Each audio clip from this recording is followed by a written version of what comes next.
can finish the fucking bottle, no one cares. You can do like this. Excellent, let's try to hook him and pull him out.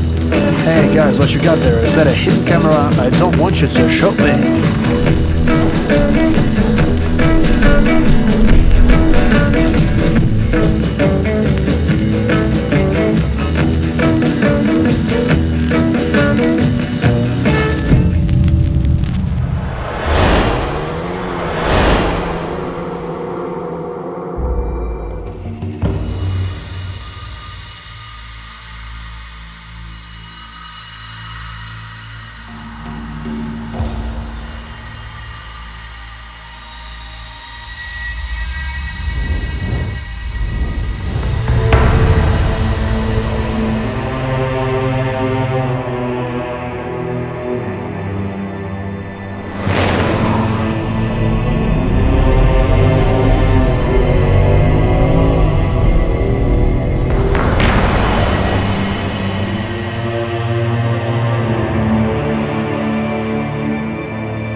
This is a new Land Rover Defender, modification B400.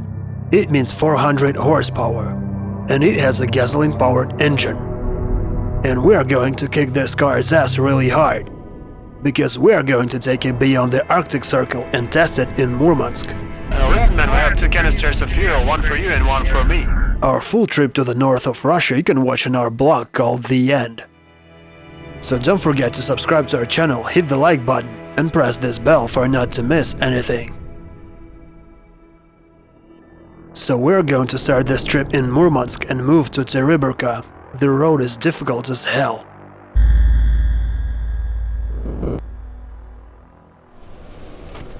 What's up guys, it's 7:30 AM and it's still dark, and we are just about to start our journey towards the cold Arctic Ocean. Me and my team are wearing the warmest clothes possible, and the road we're going to go is now closed. It's not allowed to drive because it can be covered with 3 or even 5 meters of snow. A gigantic traffic jam consisting of 90 cars. All of them were trying to get to the most distant city of Russian Federation called Tereberka. Because of the bad weather conditions, the road has been closed for already a week. The people who stuck with their cars in the middle of nowhere had to wait for help for several hours. Now we're going to test the cross-country capability of this car and try to get through this insane amount of snow in this Defender. And this is the most inappropriate time for such a trip ever. Same thing happened to us in Irkutsk when it was minus 47 Celsius, and our 63 G-Wagon showed us a warning saying, guys, are you morons? Please give up this idea and find a shelter. A G-Wagon wanted to find a shelter at minus 47, but not us, and this Defender is still calm. Either it doesn't understand, or it's just too brave. Same as we are.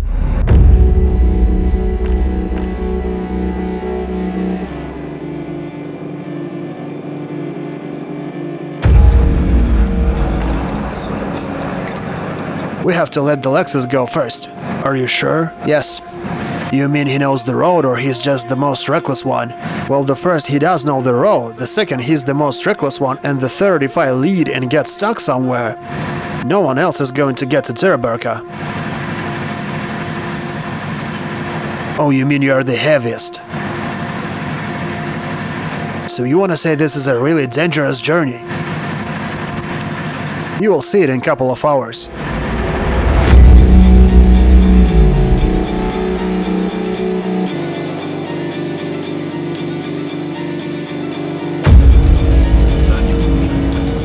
Holy fucking shit, so many cars.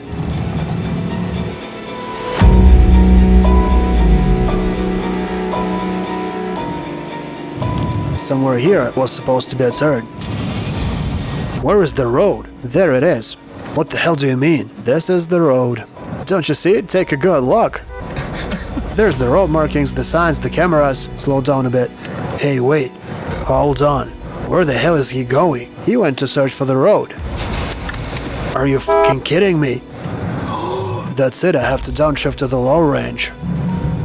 The car is digging itself down and losing the track. Fuck.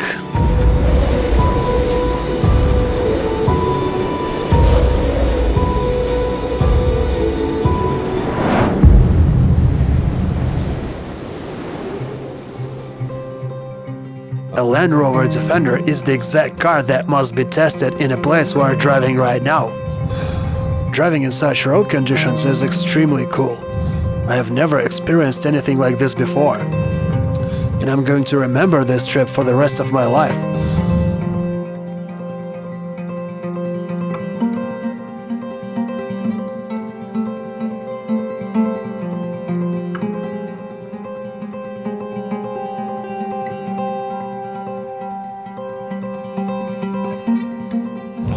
We drove less than 60 miles, but we already lost a quarter of a tank. And our average speed is about 30 miles per hour. That's an insane fuel consumption. We're going to make a stop in 800 meters. Listen, man, we have 2 canisters of fuel, one for you and one for me. I've just spent a couple of minutes in the BMW, and I have the next information for you guys to report. The Defender drove the same distance at the same speed as this Land Cruiser, and all of them had full tanks, same as this BMW. But the Defender is literally empty at the moment. It can go like a mile more, and after that it will be completely dead. So we found a safe place to fuel it, together with this BMW. Because we have only 20 liters for this BMW and 20 liters for this Land Rover Defender. If we put here a 50D engine from a BMW, this car would be so damn cool, because it would run much better and for a much longer distance. And diesel is much more comfortable fuel. This car is supposed to be an all-terrain automobile made for difficult roads and weather conditions. And in the places it must operate, the gasoline may simply be unavailable. And the distance this car must be able to cover with one full tank is a very important aspect.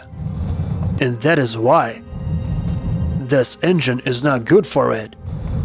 When I was at the dealership, they told me that this car is kind of a competitor to a Mercedes G-Wagon. But this car is not able to compete with a G-Wagon because it's different. I used to have an experience in driving a Defender, the old one. And I deeply hate this car, because when we were driving on Lake Baikal, at minus 47 Celsius, the wind was fucking blowing into my back, and it was blowing into my legs from such amount of gaps. I would never even thought it can exist on a car. The seats were uncomfortable. That car is horrible, absolutely horrible. I hate and despise this automobile, but at the same time, the whole world loves this car, and the people who love it usually drive in the most difficult conditions. The people who really often get into some dangerous and difficult troubles on the road. The people who like to go hunting or fishing or some insane traveling. And some of these old Defenders owners say that new cars are shit. I would like to ask them a question. Isn't the old one a piece of shit too, with its windy and drafty holes? Though, if it makes you happy, the new Defender is almost the same. Of course it has less holes, but still, the wind is blowing cold. And I guess they decided to keep this feature especially for the fans of old Defenders. Though I have to admit that I consider this automobile the most beautiful among all the other cars of this brand. This car is very cute, it has very beautiful headlights, and all its front is very balanced and very beautiful. And it has a wonderful diode optics from the back, and also it has a wonderful interior. I really like the design and the proportions of this automobile. It really looks fresh and new.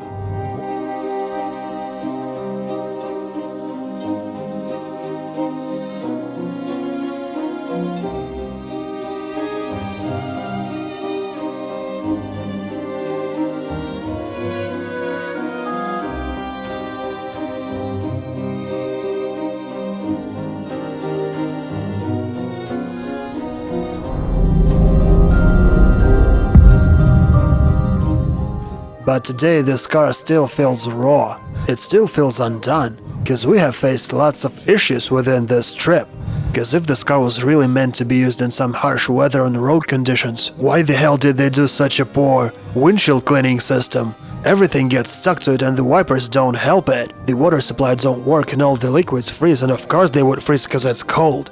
But they should have thought about it and foreseen it and make some heating system for the liquids. And this windshield heating system works only for 5 minutes and only when I press the button. Why do I have to press it all the time? Why can't it work as long as I want it to and switch off when I press it? By the way, during this trip, several systems simply stopped working. The lane control system and all these buttons from the right stopped working. Same as the steering wheel heating system. This car is simply going crazy. It's not working. Do you want me to switch on the steering wheel heater? Yeah, why not? It's getting cold.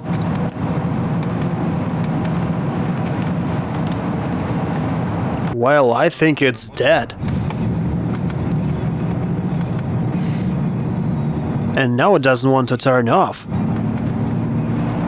At first, we thought that this lane control system switched off because the car is fully covered with snow.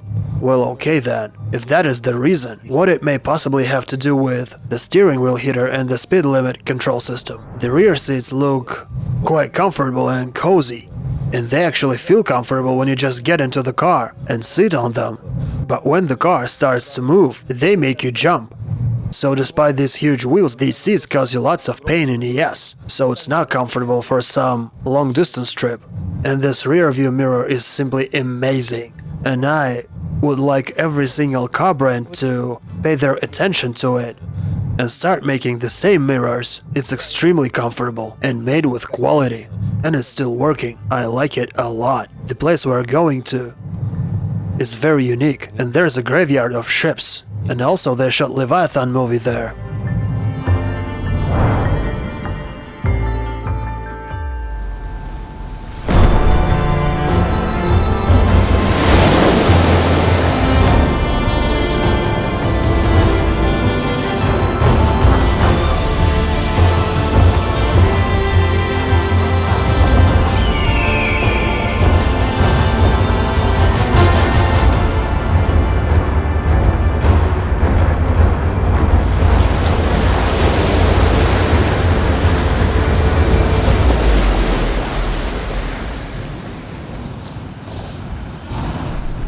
Someone pick up that woman.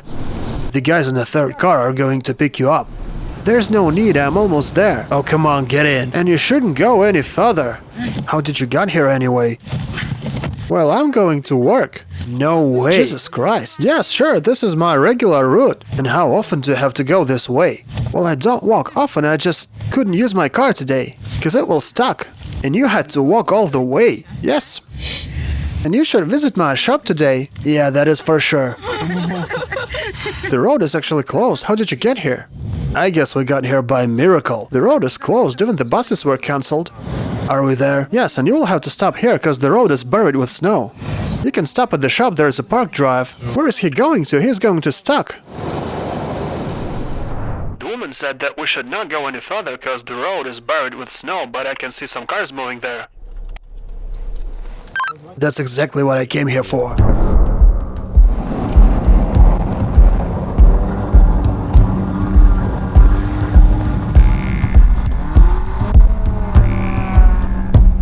There's no chances at all so far.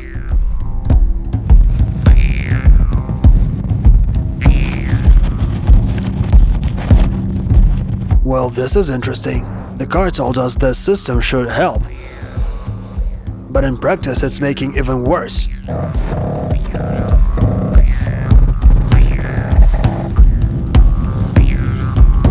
So what did it do? It drove into the snow. It understood its stucking. So it started to raise its suspension, and it raised it as high as it could and digged itself in. And that's it, we cannot pull it out. This place is a perfect spot to see the real cross-country capabilities of this car. 1, 2, 3. Where's the goddamn handle? Let's try again. Nice. What's going on?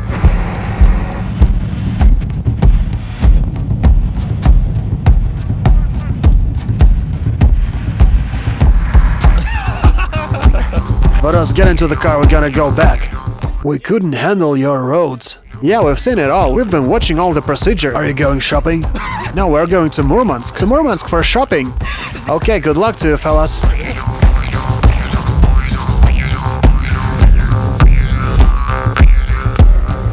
No way, bro. I think you have to go first. You should go first. F*** it.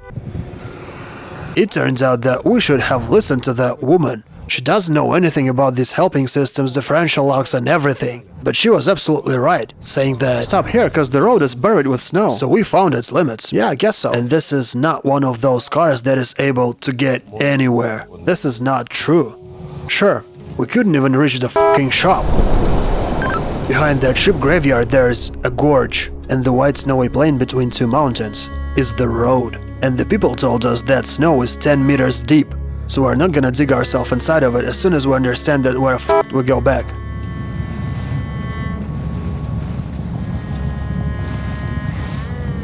Oh, come on.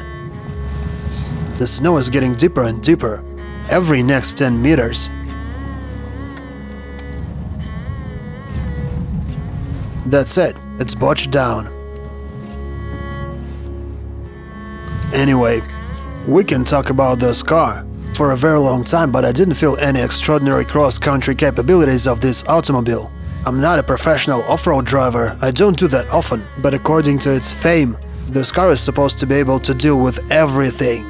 But that's a lie, because it's actually quite easy to find a bunch of problems for this car and make it stuck, and here it's easier than ever. But I guess I know a couple of cars who would show masterclasses here. That 6-wheel drive G-Wagon and the guys from Wrangler Club. I'm sure that those guys would have lots of fun if they ever come here.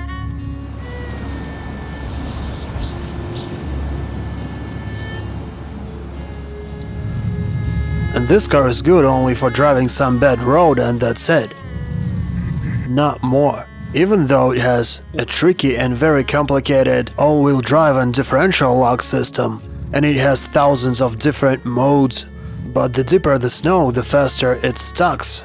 It's budging and digging itself down into the snow. By the way, every obstacle it deals with are same easy to deal with for a lane cruiser, because it simply doesn't give a shit. I have no idea how it does it, because they don't switch it into some special modes, they just switch D and go. And the regular Audi Q7 goes everywhere where I go, with a manual transmission. That's why I simply don't feel any advantages over any of these automobiles. This car is same easy to stock, it doesn't feel like being more reliable or safe. Nothing like that, but that was the kind of a feeling I expected to get from this automobile.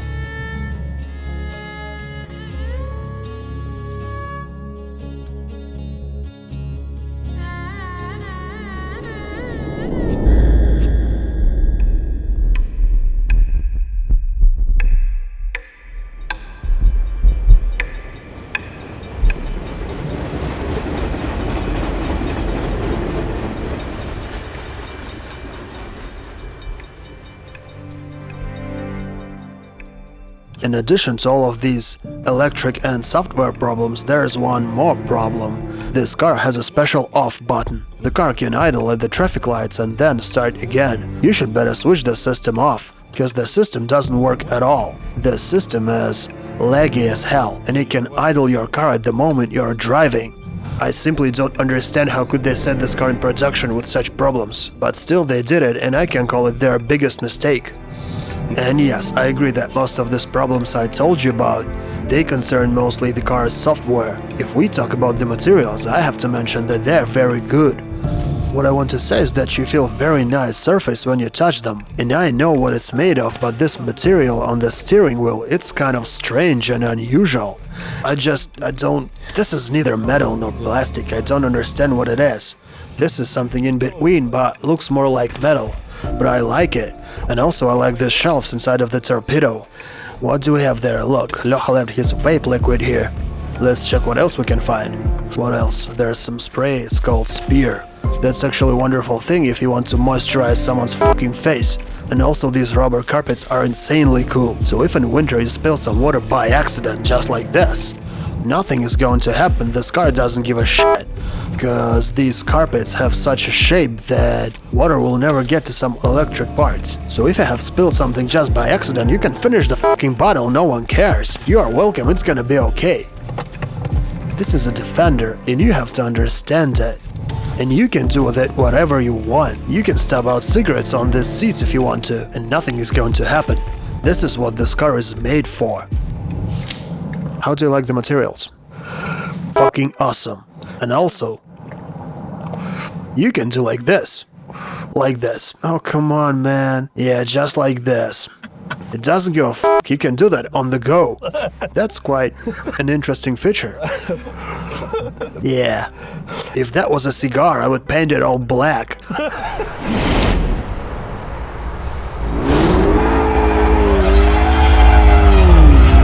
I cannot say that this car has some insane acceleration, but the guys from Land Rover are really proud of this car. This engine has 400 horsepower and it's made like this. It has two different turbines and one of them is the usual classic one. But because of the turbo lag, they made the next thing and they stole this idea from BMW. They put here a second one and this turbine is electric. Right there on the right rear seat there's a huge and very powerful battery. And it stands there to power that turbine. And this turbine is supposed to work for a very short period of time, right from the zero. So as soon as you press the gas pedal, it gives you lots of power. So the reaction to the gas pedal can be rapid. And this is quite a cool feature, because it gives you lots of torque on low RPM. And you can feel that right from the start at 1,500 RPM. And it starts to accelerate at once. And I really like that. The acceleration is good, so this car feels very comfortable while overtaking. It looks confident even when the car is full of stuff. I don't feel any lack of power. This car has a very soft suspension, so it will feel very comfortable while driving some bad but clean road. Even on a high speed, it will feel comfortable. That's quite an easy task for this car. But this is all you can ask from this automobile. And yes, this car is powerful enough to pull out your friend if he got stuck. But god damn it, you will have to give away almost 90,000 bucks for this car for what? Just for being able to pull someone out? Lucky you are that I'm right in that mood to go and pull out some trucks this night. Davidich is hunting a semi-truck and no one helped him. The guy was standing for 3 hours. 3 hours. All the SUVs just passed by and no one helped him. Do we really have to come from Moscow here to hook this truck with a Defender and pull him out? I guess I see a truck standing from the right. It's trying to get up a hill. Excellent, let's try to hook him and pull him out. I really doubt we can help him because he's climbing up a hill.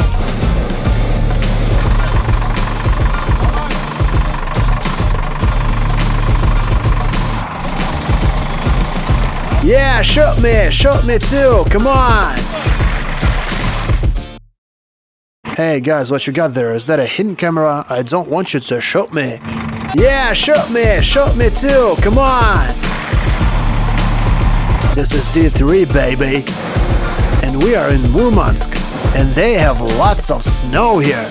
We pulled out one truck and started to search for another, and then we saw you and thought, yeah, that's our customer, let's help him. Have a good luck, man, goodbye. Thanks a lot.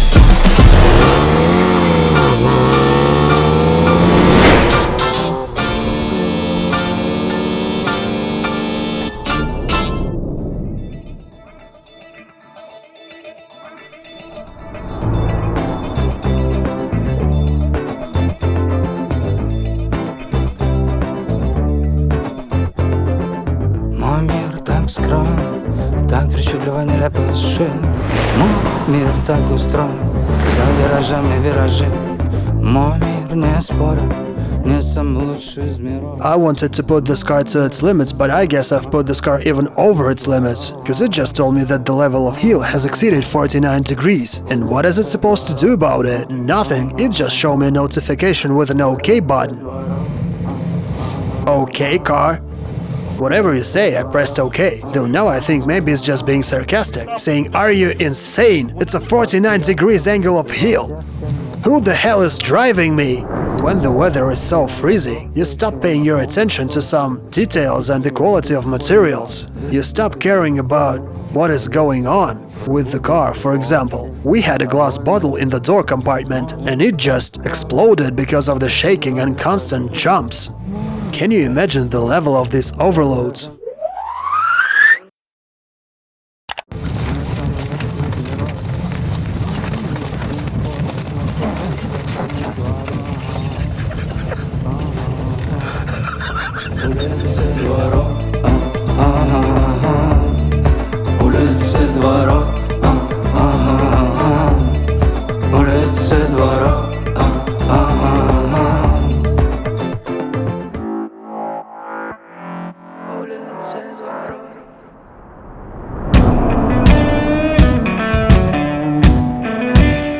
I'm sorry for having such a bad look, but I spent the night outside of this car, so I have the right to.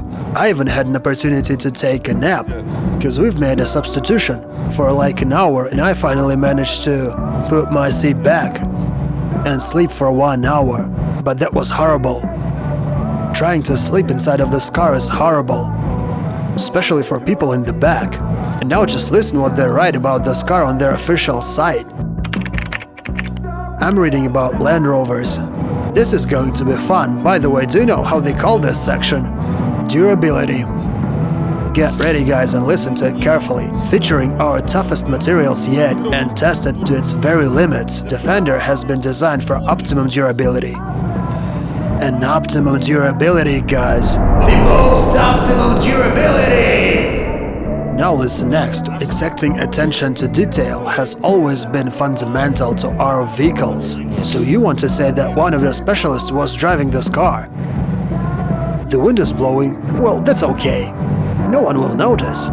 Also, I can't see anything, so I have to sit like this. This is okay.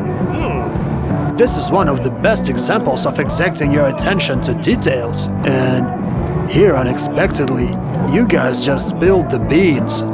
You've just blown our minds with the grand truth. So, thanks a lot for that. We actually gave this car a nickname. We call it half a tank. This is what they say, at least on the Russian version of their site. Our gasoline engines are very powerful and can provide fascinating sport driving. These engines are more technological and they are more suited for short trips with constant stops. This is what their official site says, and this is true. But you guys had to be more specific with this statement. With constant stops at every single gas station. Because I'm so fucking tired to fill this piece of shit. Before shooting this test drive, I visited Land Rover Experience. The guys gave me lots of information about this car, and I drove it for some time here on their testing ground with an instructor. And now I'm back, but this time I came here for some different purpose. I came here with specific claims for this automobile. And now I want to take a ride over their testing ground the way I want to. By the way, you are the second person who paid attention that the car throws dirt over and on its own windshield. One of our guests, I'm so already told that, pissed off with that, but we never faced it because we don't drive these cars outside here and don't drive them on high speeds. Did you call for someone to come here and help us? We have to pull this car out. Yeah, I already told the guys. Are they coming? Yeah. Can you dig him out and clean the area? We need a clean entrance, and also we need to look under the car. Can you do it, please? Delshot, do you like Land Rovers? Yeah. You sure? Yes. Of course he does. He's been working here for 12 years. It's almost 13. Yeah, right. And you are digging them out every day. Well, not that often. Delshot, how many Land Rovers have you digged out while working here? Don't know, I never counted. 100 or more. I guess about 100 or more. Let it be 100. Well, now it's more. You can give us a car, we test it, and tell what it is, the real true facts. Then I ask you questions about the car, and you give me the official answer, and we show it in our video 100%. This is what every single car brand and their official dealerships should do in Russian Federation and all the other countries. And so Land Rover did, they answered to all of my claims, and did that officially, unlike, for example, Mercedes, who are whispering some bullshit hiding in bushes. You've been watching a D3 test drive. And we are standing on the coast of the Arctic Ocean. And here we are testing this car. Thanks a lot for watching this video, guys, and thanks a lot for your likes. I hope you subscribe to our channel. And I promise we'll do our best to excite you with new cool videos. Goodbye.